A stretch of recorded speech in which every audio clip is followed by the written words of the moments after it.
میں دیانتداری سے کہتا ہوں جب لوگ پوری طرح دل توڑ دیں پھر کوئی سجدے کا مزہ ہے،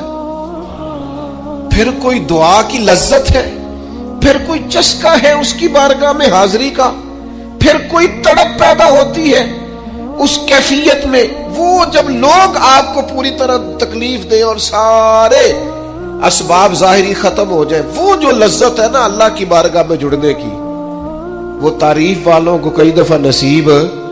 ٹوٹے دلوں میں تو رب ملتا ہے نہ، بچا بچا کے تو رکھ اسے تیرا آئینہ ہے وہ، یہ شکستہ ہو تو عزیز تر ہے نگاہ آئینہ ساز میں۔ داتا علی اجمیری رحمت اللہ علیہ فرماتے ہیں کہ نبی پاک علیہ السلام کو صادق کہتے ہیں، امین کہتے ہیں، صلہ رحمی کرنے والا کہتے ہیں، اور جب کہا لا الہ الا اللہ پڑھو تو پھر جادوگر، پھر معاذ اللہ شاعر، پھر کچھ اچھا وہ یہ سارا کچھ کہتے رہے، تو کیا حضور شام کو بیٹھ کے حضرت صدیق اکبر کے پاس یا گھر میں سیدہ خدیجہ کے پاس یہ تبصرے کرتے تھے معاذ اللہ کہ دیکھو جی لوگ بات ہی نہیں سنتے، دیکھو توجہ ہی نہیں کرتے، دیکھو مجھے جادو، حضور یہ تبصرے کرتے تھے؟ وہ جس طرح بچہ آگ کے قریب بار بار جاتا ہے اور ماں ہاتھ پکڑ پکڑ کے روکتی نہیں، غصہ نہیں کرتی، اس کا خیال ہوتا ہے اسے پتہ ہی نہیں یہ جل جائے گا، یہ رات کو بیٹھ کے تبصرے نہیں ہوتے تھے، بلکہ اللہ کا قرآن کہتا ہے اللہ کا باقی النفس کا، اے محبوب کیا آپ اپنی جان پر کھیل جائیں گے؟ اللہ یکون مؤمنین، اس بات پر کہ یہ ایمان کیوں نہیں لاتے؟ حضور آپ نے تو جان کی بازی لگا دی، گویا اتنی محنت کرتے ہیں، اتنی محنت کرتے ہیں، یہ اللہ کا قرآن ہے، وہ جادوگر کہتے جا رہے ہیں، ساحر کہتے جا رہے ہیں، اور حضور جان کی بازی لگا کر دین بتاتے جا رہے ہیں۔ یہ مزاج ہے کہ آپ ان لوگوں کے بیچ کھڑے ہو کر انہی کی خیر کی بات کریں، انہی کے حق میں بھلے کی بات کریں جو آپ پر طعنہ زنی کر رہے ہیں، آپ انہی لوگوں کے لیے۔ دیکھیے حضرت موسیٰ علیہ السلام کتنی جد و جہد کی جناب کلیم، کبھی فرعونیوں سے مقابلہ ہے، کبھی دریاؤں کا سفر ہے، کبھی صحراؤں کا علاقہ ہے،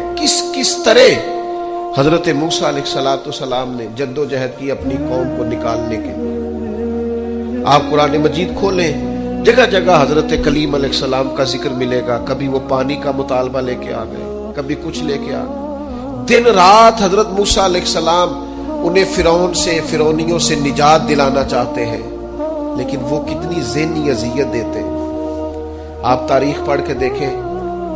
کبھی وہ ان سے کہا گائے ذبح کرو تو پوچھتے ہیں رنگ کیسا ہو، بچڑی ہو کہ جوان ہو۔ کبھی حضرت موسیٰ علیہ السلام کے بارے میں معاذ اللہ ثم معاذ اللہ، یہاں تک انہوں نے کہہ دیا کہ آپ نے تو اپنے بھائی حضرت ہارون کو قتل کر دیا، یہاں تک کہ ایک عورت کو کہا جا کے جناب حضرت موسیٰ پہ الزام لگا دو۔ کبھی وہ کہتے ہیں کہ معاذ اللہ آپ اتنا اپنے آپ کو پردوں میں چھپا کے رکھتے ہیں، چونکہ حضرت کلیم بڑے حیادار تھے، اللہ کے سارے نبی حیادار ہوتے، تو وہ کہتے تھے لگتا ہے جسم پہ معاذ اللہ ثم معاذ اللہ کوئی عیب ہے، کبھی کوئی بات، کبھی کوئی بات، کبھی کوئی بات۔ لیکن آپ حضرت کلیم کو دیکھیں، وہ جہاں بھی رب کی بارگاہ میں عرض کرتے ہیں اپنی امت کی خیر ہی مانگتے ہیں، وہ اپنی قوم کی خیر ہی مانگتے ہیں، وہ اللہ کی بارگاہ میں یہی عرض کرتے ہیں مالک ان کے لیے ہدایت کے راستے واضح فرما۔ یہاں تک ان کی قوم نے کہہ دیا معاذ اللہ، یہ اللہ کا قرآن فرماتا ہے، آپ سورہ آراف پڑھ کے دیکھیے، وہ کہنے لگے اے موسیٰ ہمیں تو آپ سے پہلے بھی آپ کی وجہ سے تکلیف پہنچی، معاذ اللہ آپ کے بعد بھی آپ کی وجہ سے تکلیف پہنچی، وہ آپ کی ولادت کی خبر معروف ہوئی تو فرعون نے ہمارے بچے قتل کرانے شروع کر دیے، تو آپ کے تو آنے سے پہلے ہمیں تکلیفیں پہنچ رہی ہیں۔ لیکن حضرت موسیٰ پھر بھی کہتے ہیں اور صبر کرو تمہارا دشمن ہلاک ہو جائے گا، اللہ تعالیٰ تمہیں کامیابی دے گا۔ اور پھر اللہ تعالیٰ نے اس کا اعلان بھی فرمایا یاد کرو نا بنی اسرائیل والوں، وہ وقت یاد کرو نا، وَإِذْ نَجَّيْنَاكُمْ مِنْ آلِ فِرْعَوْنَ، پھر ہم نے تمہیں نجات دی فرعون والوں سے، پھر ہم نے تمہیں نجات دی ان لوگوں سے، فرعونیوں سے تمہیں بچا لیا۔ کس کی برکت سے؟ حضرت موسیٰ علیہ السلام کی برکت، اللہ نے ان کے ذریعے تبلیغ فرما کے بچا لیا۔ تو میرے عزیز طعنہ زنی، کمزوری، یہ تو لوگ، حضرت عبادہ بن صامت رضی اللہ تعالیٰ عنہ فرماتے ہیں مجھے میرے محبوب نبی صلی اللہ تعالیٰ علیہ وسلم نے نصیحت فرمائی تھی، اور میں نے اپنی زندگی میں وہ باتیں اپنے دل کے ساتھ گرہ کے ساتھ باندھ کے رکھی اور مجھے بڑا فائدہ دیا انہوں نے۔ آپ فرمایا کرتے تھے رسول اللہ صلی اللہ علیہ وسلم نے مجھے حکم دیا تھا کہ میں مساکین سے محبت کروں اور ان کے قریب رہا کروں، اور میرے نبی پاک علیہ السلام نے مجھے فرمایا تھا کہ میں اس بندے کی طرف دیکھوں جو مالی حیثیت میں مجھ سے کم ہے، جو زیادہ ہے اس کی طرف نہ دیکھوں۔ اور فرماتے ہیں پھر کریم محبوب صلی اللہ تعالی علیہ وسلم نے مجھ سے فرمایا کہ میں ہمیشہ صلہ رحمی کروں، اگرچہ کوئی بندہ مجھ سے تعلق توڑے، منہ پھیرے، پھر بھی میں نیکی کرتا رہوں۔ اور اللہ کے حبیب علیہ السلام نے مجھ سے فرمایا کہ کوئی چیز جب مجھ سے مانگی جائے تو میں فوراً دے دوں، انکار نہ کروں، اور اگر میری پہنچ میں ہو، یہ شارحین حدیث نے لکھا ہے اگر پہنچ میں ہو تو وہ چیز دے دی جائے۔ اللہ کے پیارے حبیب علیہ السلام نے فرمایا، حضرت ابو سعید خدری رضی اللہ تعالیٰ عنہ حدیث کے راوی ہیں، مسند امام احمد بن حنبل میں موجود ہے، حضور علیہ الصلوۃ والسلام نے فرمایا تم میں سے کوئی شخص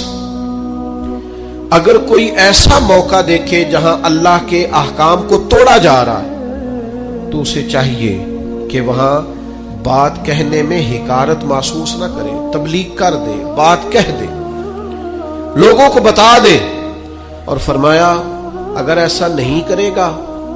تو اللہ قیامت کے دن اس سے پوچھے گا وہاں تجھے بات کرنی چاہیے تھی، تو نے کیوں نہیں کی؟ تو عرض کرے گا یا اللہ میں لوگوں سے ڈر گیا تھا۔ تو حضور فرماتے رب فرمائے گا میرا زیادہ حق تھا کہ تو مجھ سے ڈرتا، لوگوں سے ڈر گیا، تجھے مجھ سے ڈرنا چاہیے تھا۔ اور یاد رکھیں جو اللہ سے ڈرتا ہے پھر وہ کسی اور سے نہیں ڈرتا۔